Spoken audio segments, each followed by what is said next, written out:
ବିରଜା ମଣ୍ଡଳରେ କପିଳେଶ୍ୱରଙ୍କର ପୀଠରେ ଗହନ ଦଳ ଆନୁକୂଲ୍ୟରେ ସନ୍ଧ୍ୟା ସମୟରୁ ଏପର୍ଯ୍ୟନ୍ତ ଯେତେ କଥା ଆଲୋଚନା ସବୁ ହୋଇଗଲାଣି। ଆଉ ଯେ ନାମ ବ୍ରହ୍ମ ଉପରେ କ'ଣ ଅଛି ମୁଁ ଆପଣମାନଙ୍କୁ କହିକିରି ସନ୍ତୁଷ୍ଟ କରିବି, ଏ ଆଶା ଅଭିଳାଷ ମୋର ଆଦୌ ନାହିଁ।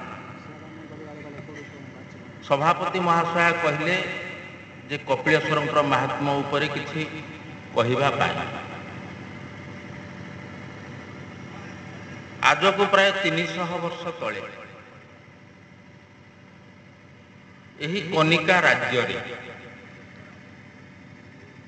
ଆଜି ଆମେମାନେ ଯେଉଁ ସ୍ଥାନରେ ବସିଛେ, ଏହା ଏକ ଘୋର ଜଙ୍ଗଲରେ ପରିପୂର୍ଣ୍ଣ ଥିଲା।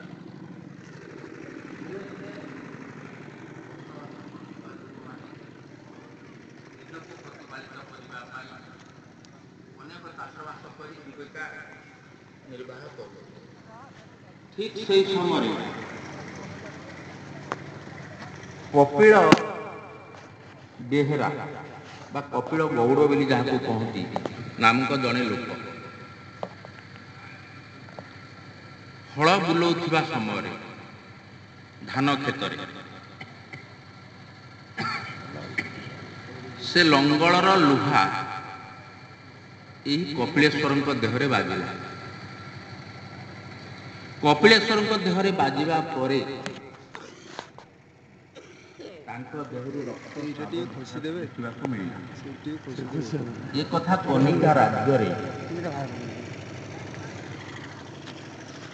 ବିସ୍ତୃତ ଭାବେ ପ୍ରଚାର ହେବାକୁ ଦେଖାଗଲା। କନିକାର ଜଣେ ରାଜା, ଆଜକୁ 300 ବର୍ଷ ତଳ କଥା କହୁଛି, ସେଇ 300 ବର୍ଷ ତଳେ ଯେଉଁ ରାଜା ଥିଲେ ତାଙ୍କ କାନକୁ ଏ ଘଟଣା ଗଲା। ଏ ଘଟଣା ତାଙ୍କ କାନକୁ ଗଲା ପରେ ସେ ଏଠାରେ ଆସି ମିଳିତ ହେଲେ ଏବଂ ସେ ଯାହା ଦେଖିଲେ ତାହାକୁ ହୃଦୟକୁ ନେଲେ।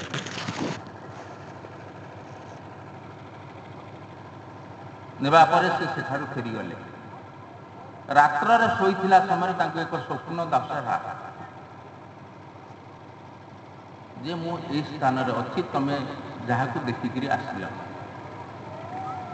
ତାର ଠିକ୍ ଭାବରେ କାର୍ଯ୍ୟ କରିବାକୁ ମୁଁ ତୁମକୁ ନିର୍ଦ୍ଦେଶ ଦେବି। ଏହା କହିବା ପରେ ପରଦିନ ସକାଳୁ ରାଜା ଆସି ପୁଣି ଥରେ ଦେଖିଲେ। ଦେଖିଲା ପରେ ତାର ତତ୍ତ୍ୱାବଧାନ ଉପରେ ରାଜା ତାକୁ ହସ୍ତଗତ ହାତକୁ ନେଇଲେ। ଆଜି ପର୍ଯ୍ୟନ୍ତ ସେ କଥା ଏ କନିକା ଅଞ୍ଚଳରେ ଘୁରି ବୁଲୁଛି ଏବଂ କପିଳେଶ୍ୱର ସେହିଭଳି ଭାବରେ ଅଛନ୍ତି। ରାଜା ବି ଏବେ ଅଛନ୍ତି, କନିକାରେ ରାଜା ଅଛନ୍ତି। ଶୁଭେନ୍ଦ୍ର ନାରାୟଣ ଭଞ୍ଜଦେବ ତାଙ୍କ ନାଁ। ସେ ଏବେ ରାଜା ହେଇଛନ୍ତି। ଶୈଳେନ୍ଦ୍ର ନାରାୟଣ ଭଞ୍ଜଦେବ ପରେ ତାଙ୍କ ସହିତ ମୋର ବି ଦେଖା ହେଇଛି। ଏବଂ ଏ ଯେଉଁ ଶୁଭେନ୍ଦ୍ର ନାରାୟଣ ଭଞ୍ଜଦେବ କନିକାରେ ଅଛନ୍ତି, ସେ ବି ଏ ଗହଣ ଦଳକୁ ଆସନ୍ତି। ବହୁତ ଥର ଏ ଗହଣ ଦଳରେ ଆମ ସହିତ ଆମ ଗହଣରେ ରହିଛନ୍ତି। ତାଙ୍କୁ ବି ଯଦି ତ ଗହଣ ଦଳ ପକ୍ଷରୁ ନିମନ୍ତ୍ରଣ କରାଯାଇ ନାହିଁ, କିନ୍ତୁ ବିରଜା ମଣ୍ଡଳ ପକ୍ଷରୁ ତାଙ୍କୁ ସେ ସମ୍ବାଦ ଜଣାଇ ଦିଆଯାଇଥିଲା। ତାପରେ ମୁଁ ଆଉ କୌଣସି ଖବର ରଖିପାରିନଥିଲି। ସେ ଯାହା ହେଉନା କାହିଁକି, ଏହିପରି ଭାବରେ ସେ କପିଳେଶ୍ୱର ମହାଦେବଙ୍କର ମାହାତ୍ମ୍ୟ ଏ କନିକା ଅଞ୍ଚଳରେ କାହିଁ ଓଡ଼ିଶାରେ ଘୁରି ବୁଲିଲା। ଯାହାର ଯେଉଁ ଆଶା ଅଭିଳାଷ ଥାଏ ତାଙ୍କ ପାଖରେ ସେଇ ଦୁଃଖଟି ଜଣାଇଲେ ତାହା ସେ ପୂରଣ କରନ୍ତି। ଆନନ୍ଦ ଏକବାର ହରି ହରି ବୋଲ। ଏ 14 ବ୍ରହ୍ମାଣ୍ଡ 21 ପୁର ନବଖଣ୍ଡ ମେଦିନୀ ସପ୍ତ ଦୀପା ମହି ଏବଂ 56 କୋଟି ଜୀବଜନ୍ତୁ, 33 କୋଟି ଦେବତା, ଚନ୍ଦ୍ର ସୂର୍ଯ୍ୟ ତାରା ଯାହା କିଛି ଆପଣମାନେ ଆକାଶରେ ଦେଖୁଛନ୍ତି,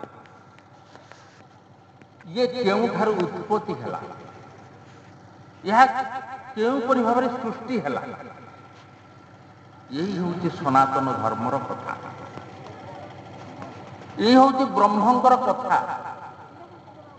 ବ୍ରହ୍ମ ବୋଲି ଯୋଡ଼ିଏ ଅକ୍ଷର ଯାହା ଶାସ୍ତ୍ର ପୁରାଣରେ ଲେଖା ଅଛି ଏବଂ ଲୋକ କଥା ଭିତରେ ଚାଲିଥାଏ। ହଁ ବ୍ରହ୍ମ ତ ବ୍ରହ୍ମ, ଏହା ମୁଖରେ ଚାଲିଥାଏ, କିନ୍ତୁ ସେ ଭିତରକୁ ବମିବା, ସେ ସମ୍ପର୍କରେ ହୃଦୟଙ୍ଗମ କରିବା, ତାକୁ ଭେଦ କରିବା, ସେ ସମ୍ପର୍କରେ କିଛି ଜାଣିବା, ଇଏ ହେଉଛି ଧର୍ମର କର୍ମ। ଏ ଯେଉଁ ବ୍ରହ୍ମ କଥା ଆଜି ଏଠାରେ ଆମର ଆଲୋଚ୍ୟ ବିଷୟ ରହିଛି, ବ୍ରହ୍ମ ନାମ ଆଲୋଚନା ବୋଲି, ସେ ବହୁ ଦୂର କଥା, ଯାହାକୁ ଆଖି ପାଏ ନାହିଁ, ହାତ ବଢ଼େଇଲେ ପାଇବ ନାହିଁ। ବ୍ରହ୍ମକୁ କିଏ ଦେଖିଛ ନା ଖାଲି ପାଟିରେ କଥା ଶୁଣିଛ? ଏମିତି ମୁଖେ କଥାବାର୍ତ୍ତା ବ୍ରହ୍ମ ବୋଲିକରି କୁହାଯାଏ। ସମସ୍ତେ ଏମିତି ମୁଖରେ କହନ୍ତି। କ'ଣ ହଉଛି ରେ? ନା ନାମ ହଉଛି, ନା କି ନାମ ହଉଛି? ନା ହରେ ରାମକୃଷ୍ଣ। କି ନାମ ହଉଛି? ନା ଭଜ ନିତାଇ ଗୌର ରାଧେ ଶ୍ୟାମ। କି ନାମ ହଉଛି? ନା ଶ୍ରୀକୃଷ୍ଣ ଚୈତନ୍ୟ ପ୍ରଭୁ ନିତ୍ୟାନନ୍ଦ। ଏହିପରି ନାମ କଥା ସମସ୍ତଙ୍କ ପାଖରେ ଏମିତି ପ୍ରଚାର ପ୍ରସାର ଭାବରେ ଚାଲିଥାଏ। କିନ୍ତୁ ଗହଣ ଦଳ ଏଠାକୁ ଯେଉଁ ନେଇକରି ଆସିଛି ବିଷୟବସ୍ତୁ, ସେ ବିଷୟବସ୍ତୁଟି ବ୍ରହ୍ମ ନାମ ଆଲୋଚନା। ବ୍ରହ୍ମ ହେଉଛି ଅଜର, ବ୍ରହ୍ମ ଅଖଣ୍ଡିତ, ତା ଖଣ୍ଡିତ ନୁହେଁ। ବ୍ରହ୍ମ ହେଉଛି ଅଜର, ବ୍ରହ୍ମ ହେଉଛି ଅମର। ବ୍ରହ୍ମକୁ ନିରାମୟ ବୋଲି କୁହାଯାଏ, ବ୍ରହ୍ମକୁ ଅବିନାଶୀ ବୋଲି କୁହାଯାଏ। ତାଙ୍କର ନାମ ଅନେକ ଅଛି। ତାଙ୍କୁ ନିଃଶବ୍ଦ ବ୍ରହ୍ମ ବୋଲି କୁହାଯାଏ। ସେଇ ବ୍ରହ୍ମକୁ ଆଚମ୍ବିତ ବ୍ରହ୍ମ ବୋଲି କୁହାଯାଇଛି। ସେଇ ବ୍ରହ୍ମକୁ ଦେଖିକିରି ସାଧୁ ସନ୍ଥ ମାନେ କହିଛନ୍ତି ଏହା ଏକ ଅକଳିତ ବ୍ରହ୍ମ। ଏହିପରି ଭାବରେ ମହାପୁରୁଷ ମାନେ ବିଭିନ୍ନ ପ୍ରକାର, ବିଭିନ୍ନ ସ୍ଥାନରେ, ବିଭିନ୍ନ ଆଲୋଚନାରେ କଥାବାର୍ତ୍ତା ହୋଇଥାନ୍ତି। ଏହା ଗୁରୁ ଶିଷ୍ୟ ସମ୍ବାଦ ଭିତରେ ଥାଏ। ଗୁରୁ ଏବଂ ଶିଷ୍ୟ ଏହି ବ୍ରହ୍ମ ସମ୍ବନ୍ଧୀୟ କଥାକୁ ସେଇଭଳି ଶିଷ୍ୟକୁ ଦେଖି ଗୁରୁ ଧର୍ମକୁ ରକ୍ଷା ନିମନ୍ତେ ବର୍ଣ୍ଣରେ କହିଥାଏ। ଏହିପରି ଭାବରେ ସତ୍ୟ ତ୍ରେତୟା ଦ୍ୱାପର ଯୁଗ ଚାଲିଗଲା ପରେ କଳି ଯୁଗ ଦେଖିବାକୁ ମିଳିଲା ଏବଂ ଏ କଳି ଯୁଗରେ ସର୍ବପ୍ରଥମ ଭାବରେ ଅବତାର ନେଇ ଶ୍ରୀ ଚୈତନ୍ୟ ଠାକୁର ନବଦ୍ୱୀପରେ ଜନ୍ମଗ୍ରହଣ କଲେ ଏବଂ ଏ କଳି ଯୁଗ ଲୋକଙ୍କୁ ଉଦ୍ଧାର କରିବା ନିମନ୍ତେ 3ଟି ନାମ 6ଟି ଅକ୍ଷର ଦେଲେ ଯେ ଏଇ 3 ନାମ 6ଟି ଅକ୍ଷର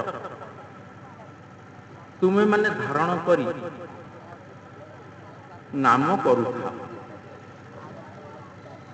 ତାର କିଛି ଦିନ ଅନ୍ତେ ପୁଣି ଶ୍ରୀ ଜଗନ୍ନାଥ ମହାପ୍ରଭୁଙ୍କର ଏକ ଅବତାର ଦେଖିବାକୁ ମିଳିଲା, ଯାହାଙ୍କ ନାମ ହେଉଛି ବୁଦ୍ଧ ସ୍ୱାମୀ ବା ଅଲେଖ ଧର୍ମ ବୋଲି ଯାହାକୁ କୁହାଯାଏ। ସେ ଯେଉଁ ବୁଦ୍ଧ ସ୍ୱାମୀ ଆସିଲେ, ଅଲେଖ ଧର୍ମ ପ୍ରଚାର କଲେ, ସେ ଏଇ ଗୁରୁ ଶିଷ୍ୟ ସମ୍ବାଦ ଭିତରେ ବ୍ରହ୍ମ ଜ୍ଞାନ ତତ୍ତ୍ୱ ମାର୍ଗ ନାମ ତତ୍ତ୍ୱ ଭେଦକୁ 64 ସିଦ୍ଧ ମାନଙ୍କ କର୍ଣ୍ଣରେ କହିଲେ। ତାଙ୍କ ନିକଟରେ ଯେଉଁ 64 ସିଦ୍ଧ ଥିଲେ ସେଇମାନଙ୍କ ନିକଟରେ କହିଲେ। ତାର କିଛି ଦିନ ଅନ୍ତେ ଗିରିଧାରୀଙ୍କ କୃପାରେ, ଗିରିଧାରୀଙ୍କ ଆଜ୍ଞାରେ ଏ ଗହଣ ଦଳ ଦେଖିବାକୁ ମିଳିଲା।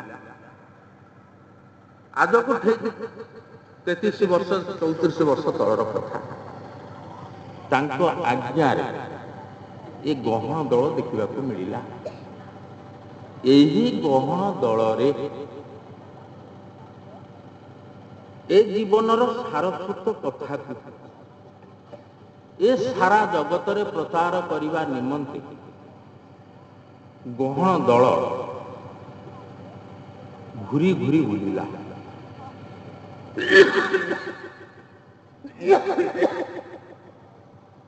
ଯେଉଁ କଥାକୁ, ଯେଉଁ ମାର୍ଗକୁ, ଯେଉଁ ଧର୍ମକୁ ଗହଣ ଦଳ କହି ଚାଲିଲା, ସାକୁ ଲକ୍ଷ୍ୟ କଲେ ବା ତାକୁ ଲକ୍ଷ୍ୟ କଲେ ଜାଣିହେବ ଶରୀର ତତ୍ତ୍ୱ ମାର୍ଗର କଥା। ଯେଉଁ ଶରୀରରେ ମୁଁ ଧର୍ମ କରିପାରିବି, ଯେଉଁ ଶରୀରରେ ମୁଁ କିଛି କର୍ମ କଲେ ଧର୍ମକୁ ଆରୋହଣ କରିପାରିବି, କଣ କଲେ ମୋ ଶରୀର ନିଷ୍କଳଙ୍କ ହେବ, କଳଙ୍କ ଲାଗିବ ନାହିଁ, ଏଇ କଥାକୁ ସାଧୁସନ୍ଥମାନେ ବହୁ ପୂର୍ବରୁ ଆମ୍ଭମାନଙ୍କ ନିମନ୍ତେ ଶାସ୍ତ୍ର ପୁରାଣ ଭିତରେ ଉଲ୍ଲେଖ କରି ଯାଇଥିଲେ। ତାହା ଗୁପତରୁ ଗୁପତ ଭାବରେ ଥାଏ। ଯାହା କିଛି ପ୍ରକାଶ ହୋଇଥିଲା ତାହା ଏଇ 64 ସିଦ୍ଧ ଏବଂ ଶ୍ରୀ ଚୈତନ୍ୟଙ୍କ ଅମଳରେ। ଆଉ ଯାହା କିଛି ଗୁପତ ଥିଲା ତାକୁ ଏଇ ଗହଣ ଦଳ ଏଇଭଳି ଆସର ଭିତରେ ଜଗତର ମଙ୍ଗଳ ଉଦ୍ଦେଶ୍ୟରେ, ଜୀବ ପରିତ୍ରାଣ କ୍ଷେତ୍ରରେ ଏ ଶରୀର ଭିତରେ ଥିବା ଦୁଷ୍କୃତକୁ ନାଶନ କରିବା ନେଇ ବ୍ରହ୍ମ ତତ୍ତ୍ୱ ଭେଦ ଜ୍ଞାନ କହି ଏ ଜୀବନକୁ ମୁକ୍ତ କରିବା ପାଇଁ ଏଇଭଳି ଭାବରେ ସ୍ଥାନକୁ ସ୍ଥାନ, ସ୍ଥାନକୁ ସ୍ଥାନ ସନାତନ ଧର୍ମୀୟ ଆଲୋଚନା ମାର୍ଗ କରି କରି ଆସୁଅଛି। ଯେଉଁମାନେ ଏ ଗହଣ ଦଳରେ ଆସୁଛନ୍ତି ବହୁଦିନ ଧରି, ସେମାନେ ଏ ଗହଣ ଦଳ କଥା ଭଲ ଭାବରେ ଜାଣିଛନ୍ତି ଏବଂ ବହୁ ଦୁଃଖ କଷ୍ଟ ସହି ଆଜି ଯେମିତି ଏଠାରେ ପହଞ୍ଚିଛନ୍ତି, ସବୁ ସ୍ଥାନରେ ମିଳନ୍ତି। ଆଉ ଯେତେକ ନୂଆ ଲୋକମାନେ ଆସିଛନ୍ତି, ଏ କଥା ବୁଝିବା ସହଜ ସାଧ୍ୟ ନୁହେଁ। ତେଣୁ ଧୀରେ ଧୀରେ ଆପଣମାନେ ଗତି କଲେ, ଧୀରେ ଧୀରେ ଜାଣିବା ପାଇଁ ମନୋବୃତ୍ତି ନେଲେ, ଧୀରେ ଧୀରେ ମନକୁ ନେଇ ସେଠାରେ ପହଞ୍ଚାଇଲେ ଆପଣ ଧର୍ମର ଧାରଣା କ'ଣ ଅଛି, କୋଉପରି ଭାବରେ ତାହା ଜାଣିପାରିବେ। ତେଣୁ ମହାପୁରୁଷ ଅଚ୍ୟୁତାନନ୍ଦ ଗୋଟିଏ ପଦ କହିଲେ। କ'ଣ କହିଲେ? ଏକ ବ୍ରହ୍ମ ଦୁଇ ନାମ, ତିନି ରୂପ ଚାରି ଧାମ,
गोटे भजन शैली लिखि जाइछन्ति से कहउछन्ति एक ब्रह्म एकरु द्वितीय नास्ति ताकू कालिदास कहितले हेले एक ब्रह्म द्वितीय नास्ति ब्रह्म एक ता निरालंब ता होची निरामय ता होची अखंडित ता होची अजर एवं अमर ब्रह्म केले मृत्यु हुए ना ब्रह्मर केवेले मृत्यु हुए ना से सदा सर्वदा जाग्रत रहे सेही ब्रह्म कल्पना करिबार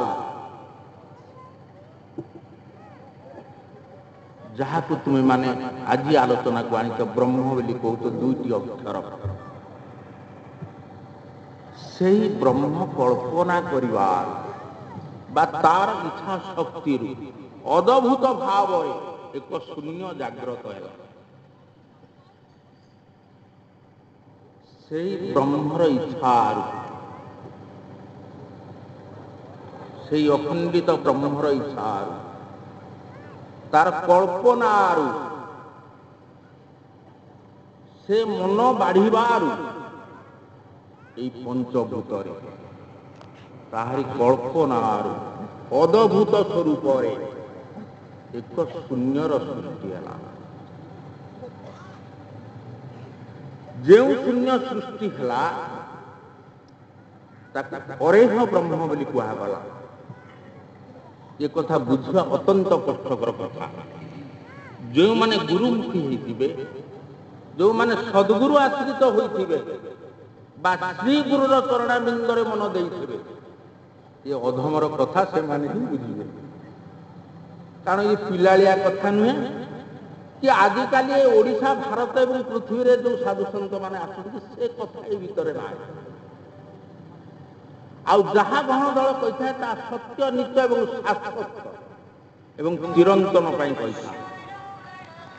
यही शरीर भितर यही जीव आत्मा को गई सुलभ एवं सुढल भाव जीवर मुक्ति पथरे सहायक होता